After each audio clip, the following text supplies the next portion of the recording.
来乡亲啊，回头继续来讲这个做风台南部的风雨真大，嘛影响到为高雄小港机场要坐飞机到越南的旅客。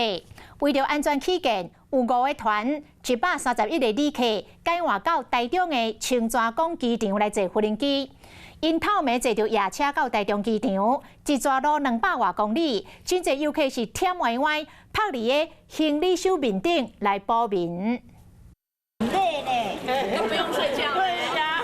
天也未光，台中青泉港机场的大厅人有够多，敢若旅行团、独孤团131个游客，大人拢添加鱼类类，有人添加拍伫咧行李箱、目睭刻刻，某人把时间伫咧食早顿，含加保旅游的平安险。这样会不会造成困扰啊？当然很困扰啊。怎么说？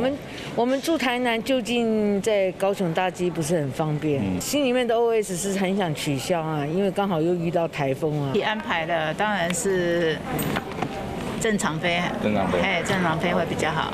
一定要出门就对了，风雨无阻。这游客是为高雄、屏东、台南来的，本正是要为高雄小港机场坐飞机飞到越南省，不过风台天影响，高雄透风落雨，大家心情嘛对咧受到影响。为了安全，旅行社包车载旅客伫咧风台天半暝上北，驶200多公里，总到台中坐飞机。那你们出来的时候，高雄那里的哦天哪，那个行李都被那个风吹着跑了。对啊，我们要去车站都叫不到计程车。叫我们来台中会比较安全。早上的话，我从高雄来，高雄的飞机那个路都还是风吹雨大。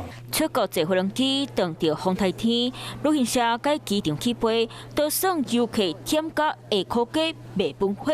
为了安全，各做想要出国，该当接受人的安排。Hello， 我是林明瑞。想要抢先掌握最及时的新闻资讯吗？赶快订阅、按赞、开启小铃铛，锁定我们华视新闻的 YouTube 频道。